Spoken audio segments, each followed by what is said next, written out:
And welcome to easy study. I hope आप सभी अच्छे होंगे और आप सबकी तैयारी भी अच्छी चल रही होगी। सो आज हम फरवरी 2023 के most important current affairs series का पार्ट 9 डिस्कस करेंगे। अगर आपने प्रीवियस पार्ट्स नहीं देखा है तो चैनल के फरवरी 2023 मोस्ट इंपॉर्टेंट करंट अफेयर्स की प्लेलिस्ट में सभी पार्ट्स अपलोडेड है, आप वहां से देख सकते हैं। तो बिना किसी देरी के वीडियो को स्टार्ट करते हैं। Today's first question is which city has been renamed at Chhatrapati Sambhaji Nagar? किस शहर का नाम बदलकर छत्रपति संभाजी नगर कर दिया गया है? And correct answer is Aurangabad. Maharashtra के औरंगाबाद सिटी का नाम बदलकर छत्रपति संभाजी नगर रख दिया गया है और महाराष्ट्र की ही उस्मानाबाद सिटी का नाम बदलकर धाराशिव रख दिया गया है। ठीक है, देखते हैं next. What is India's rank in the international intellectual property index 2023? अंतरराष्ट्रीय बौद्धिक संपदा सूचकांक 2023 में भारत का रैंक क्या है? And correct answer is 42। International intellectual property index 2023 जो यूएस चैम्बर्स ऑफ कॉमर्स के द्वारा जारी किया जाता है, उसमें 55 लीडिंग ग्लोबल इकोनॉमीज में इंडिया का रैंक 42 है।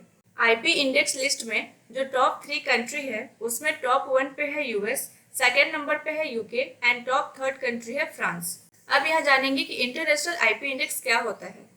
आईपी इंडेक्स प्रत्येक इकोनॉमी में 50 यूनिक इंडिकेटर्स में आईपी ढांचे का मूल्यांकन करता है जो इंडस्ट्री की सबसे इफेक्टिव आईपी सिस्टम वाली इकोनॉमी का प्रतिनिधित्व करता है। ठीक है, देखते हैं next. Dharoi wetland where a bird survey was conducted recently is located in which state? Dharoi आर्द्रभूमि जहां हाल ही में एक पक्षी सर्वेक्षण किया गया था, किस राज्य में स्थित है? And correct answer is Gujarat. Two day bird survey Dharoi 2023 का दूसरा एडिशन हाल ही में गुजरात के धरोई वेटलैंड में आयोजित किया गया था। इरिगेशन स्कीम के रूप में 1978 में साबरमती और हरनोई नदी पर बांध बनाकर धरोई रिजर्वायर को बनाया गया था। धरोई बर्ड सर्वे 2022 में गुजरात में पाई गई 616 प्रजातियों में से 193 प्रजातियां दर्ज की गई है। ठीक है, देखते हैं next. Dibang hydro power project which was approved by the central government recently is located in which state UT? Dibang जल विद्युत परियोजना जिसे केंद्र सरकार ने हाल ही में मंजूरी दी थी, किस राज्य या केंद्र शासित प्रदेश में स्थित है? And correct answer is Arunachal Pradesh. Dibang hydro power project जिसे सेंट्रल गवर्नमेंट ने अप्रूव किया था, जो इंडिया का लार्जेस्ट एवर हाइड्रो प्रोजेक्ट है, जिसे अरुणाचल प्रदेश की लोअर दिबांग वैली डिस्ट्रिक्ट में दिबांग नदी पर चीन की सीमा के करीब स्थापित किया जा रहा है।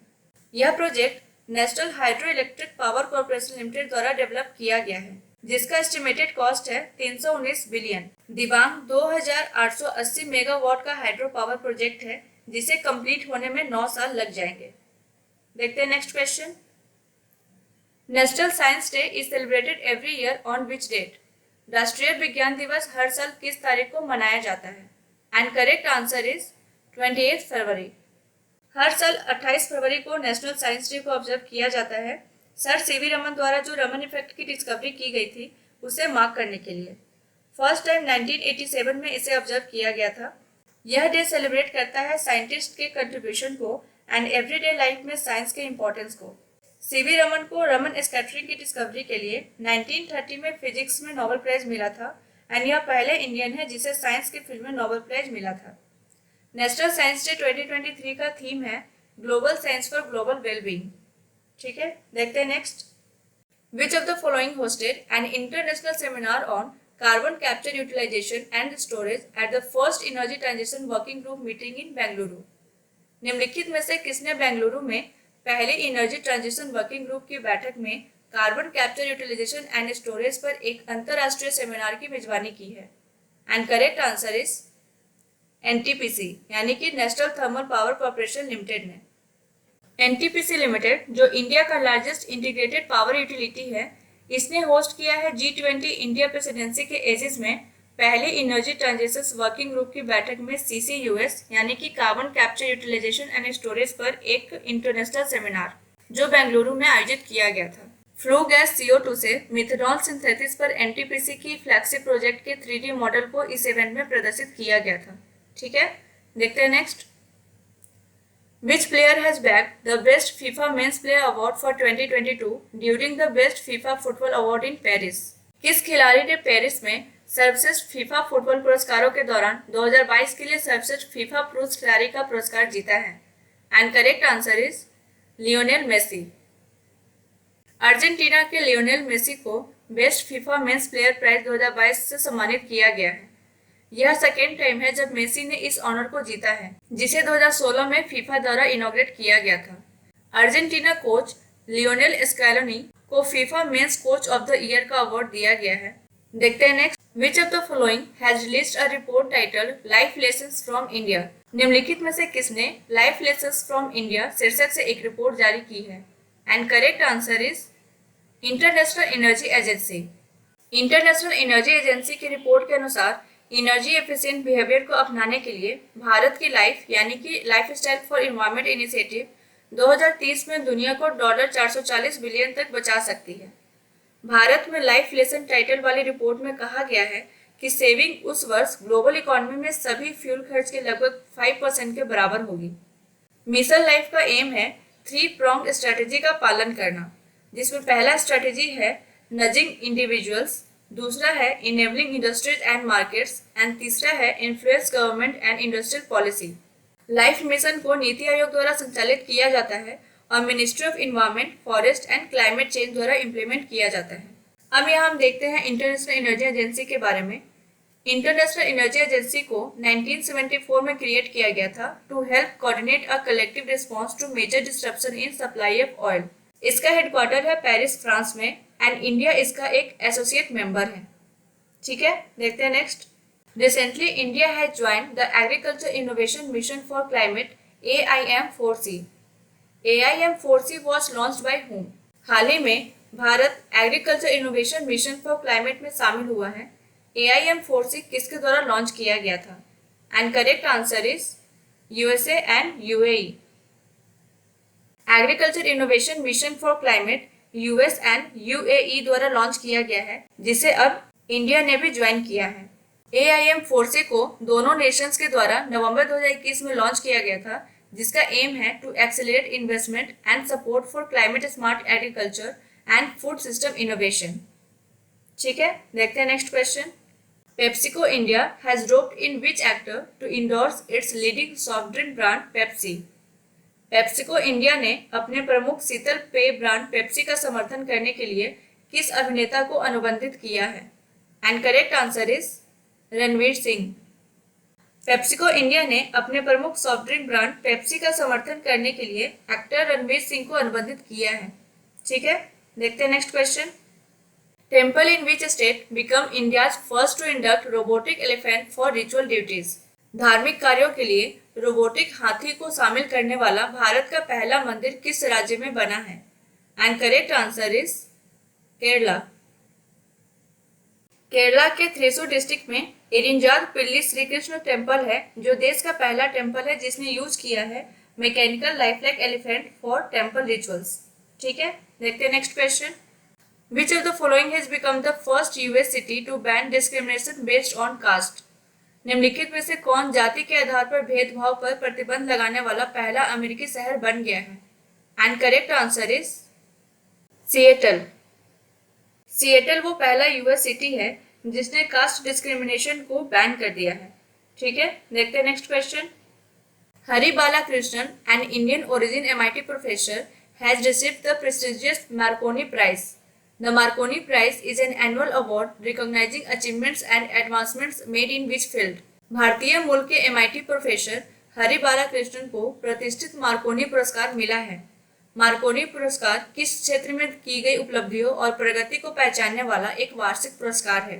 And correct answer is communications. Hari Balakrishnan को मैक्रोनी प्राइज मिला है wired and wireless networking, mobile sensing and distributed systems में उनकी फंडामेंटल डिस्कवरीज के लिए। मार्कोनी अवार्ड एक एनुअल अवार्ड है जो कम्युनिकेशन के क्षेत्र में की गई उपलब्धियों और प्रगति को मान्यता देता है। मार्कोनी प्राइज सोसाइटी द्वारा प्रदान किया जाता है एंड यह अवार्ड 1975 में फर्स्ट टाइम दिया गया था। ठीक है, देखते हैं next question. Which of the following has launched a research tool named LLaMA which will be likely solve issues concerning AI language models? निम्नलिखित में से किसने लामा नामक एक शोध उपकरण लॉन्च किया है जो संभवतः एआई भाषा मॉडल से संबंधित मुद्दों को हल करेगा? And correct answer is Meta. Meta ने पब्लिकली रिलीज किया है लामा को। लामा का फुल फॉर्म होता है large language model Meta AI. यह गैलेक्टिका और ब्लेंडर बॉट 3 के बाद मेटा का तीसरा लार्ज लैंग्वेज मॉडल होगा, जिसे गलत परिणामों के तुरंत बाद बंद कर दिया गया था। लामा इसेंशियली एक चैटबॉट नहीं है, यह एक रिसर्च टूल है जो मेटा के अनुसार संभवतः एआई भाषा मॉडल से संबंधित मुद्दों को हल करेगा। ठीक है, देखते हैं next question. High court of which state has become the first high court in the country to publish judgments in regional language? किस राज्य का उच्च न्यायालय क्षेत्रीय भाषा में निर्णय प्रकाशित करने वाला देश का पहला उच्च न्यायालय बन गया है? And correct answer is Kerala. Kerala high court regional language में जजमेंट पब्लिश करने वाला देश का पहला हाईकोर्ट बन गया है। ठीक है, देखते हैं next question. Who has received UNESCO peace prize in recognition of her efforts to welcome migrants? प्रवासी के स्वागत के उनके प्रयासों की मान्यता में यूनेस्को शांति पुरस्कार किसे मिला है? And correct answer is Angela Merkel. UNESCO peace prize 2022 former German chancellor Angela Merkel को माइग्रेंट्स के वेलकम में उनके प्रयासों की मान्यता में दिया गया है। उन्होंने 2015 में 12 लाख से अधिक रिफ्यूजीज, विशेष रूप से Afghanistan, Syria, Iraq and Eritrea से आने वाले रिफ्यूजीज को स्वीकार करने का एक जेनरस डिसीजन लिया था। ठीक है, देखते हैं next question. According to Hedge with Crypto Research, which is the biggest country when it comes to the adoption of cryptocurrency in 2023? Hedge with Crypto शोध के अनुसार 2023 में क्रिप्टो करेंसी को अपनाने के मामले में सबसे बड़ा देश कौन सा है? And correct answer is Australia. Hedge with Crypto research के अनुसार ऑस्ट्रेलिया सबसे बड़ा देश है जब क्रिप्टो करेंसी को अपनाने की बात आती है। 2023 में क्रिप्टो को अपनाने के लिए भारत 7वें सबसे बड़े देश के रूप में तैयार है। सेकेंड नंबर पे यूएसए है एंड थर्ड नंबर पे ब्राजील है। ठीक है, देखते हैं next question.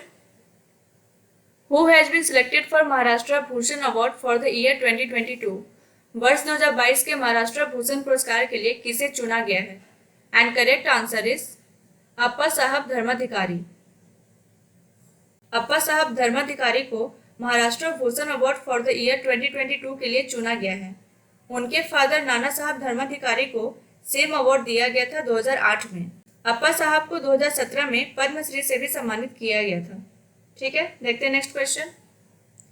Which state won the Khelo India youth games 2023 title after topping the medals tally? पदक तालिका में शीर्ष पर रहने के बाद किस राज्य ने खेलो इंडिया यूथ गेम्स 2023 का खिताब जीता है? And correct answer is Maharashtra. Maharashtra ने खेलो इंडिया यूथ गेम्स 2023 का खिताब जीता है, जिसमें महाराष्ट्र ने 56 गोल्ड मेडल, 55 सिल्वर और 50 ब्रॉन्ज मेडल जीता है। लास्ट एडिशन का चैंपियन हरियाणा इस बार सेकेंड पोजीशन पर था, जिसने जीता है 41 gold medal, 32 silver medal and 55 bronze medal. ठीक है, देखते हैं next question. Who has been appointed as the new chief executive officer of NITI Aayog? NITI Aayog का नया मुख्य कार्यकारी अधिकारी किसे नियुक्त किया गया है? And correct answer is BVR Subrahmanyam. So former IAS officer BVR Subrahmanyam को chief executive director of NITI आयोग के रूप में अपॉइंट किया गया है। अभी जो करेंट चीफ एग्जीक्यूटिव ऑफिसर है नीति आयोग के, परमेश्वरन अय्यर, वो वाशिंगटन DC में वर्ल्ड बैंक के एग्जीक्यूटिव के रूप में ज्वाइन करने वाले हैं। ठीक है, देखते हैं next question. Who is the head of panel form to monitor the implementation of the government's ambitious mission Karmayogi programme for training of government employees? सरकारी कर्मचारियों के प्रशिक्षण के लिए सरकार के महत्वाकांक्षी मिशन कर्मयोगी कार्यक्रम के कार्यान्वयन की निगरानी के लिए गठित पैनल के प्रमुख कौन हैं? And correct answer is Rajiv Gauba. सरकारी कर्मचारियों के प्रशिक्षण के लिए सरकार के एम्बिशियस मिशन कर्मयोगी प्रोग्राम के ट्रेनिंग के लिए cabinet secretary Rajiv Gauba prime minister के ऑफिस के एक सीनियर ऑफिशियल, 7 सेक्रेटरी सहित अन्य लोगों के एक नए टॉप पैनल का नेतृत्व करेंगे। मिशन कर्मयोगी का उद्देश्य देश की प्राथमिकताओं की साझा समझ के साथ भारतीय इथोस में निहित एक कॉम्पिटेंट सिविल सर्विसेज का निर्माण करना है और प्रभावी और कुशल सार्वजनिक सेवा वितरण करने के लिए सामंजस्य स्थापित करना है। ठीक है, देखते हैं next question. The joint venture between Vedanta and manufacturing giant Foxconn announced setting up of the semiconductor and display manufacturing facility in which state? Vedanta और मैन्युफैक्चरिंग दिग्गज फॉक्सकॉन के संयुक्त उद्यम ने किस राज्य में सेमीकंडक्टर और डिस्प्ले मैन्युफैक्चरिंग फैसिलिटी स्थापित करने की घोषणा की है? And correct answer is Gujarat. Vedanta Foxconn joint venture ने लास्ट ईयर सितंबर में एक एमओयू साइन किया था गुजरात गवर्नमेंट के साथ to invest 1,54,000 crore rupees to set up semiconductor and display manufacturing plant in Dholera Special Investment Region near Ahmedabad, Gujarat. And यह पहला semiconductor manufacturing facility है भारत में. And गुजरात कंट्री का पहला स्टेट बन गया है to have such a dedicated policy for the semiconductor and display fabrication sector. ठीक है? Which state या UT has won the Best Adventure Tourism Award by India Today Tourism Survey? किस राज्य या केंद्र शासित प्रदेश ने इंडिया टुडे पर्यटन सर्वेक्षण द्वारा सर्वश्रेष्ठ साहसिक पर्यटन पुरस्कार जीता है? And correct answer is Jammu and Kashmir. Jammu and Kashmir tourism ने बेस्ट एडवेंचर टूरिज्म अवार्ड जीता है। ठीक है, thank you for watching this video. I hope ये वीडियो आपको अच्छी लगी होगी। अगर ये वीडियो अच्छी लगी हो तो प्लीज लाइक करें, चैनल को सब्सक्राइब करें और फ्रेंड्स के साथ शेयर करना ना भूलें। इस सीरीज का नेक्स्ट पार्ट जल्द ही चैनल पे अपलोड हो जाएगा। Till then take care and good bye.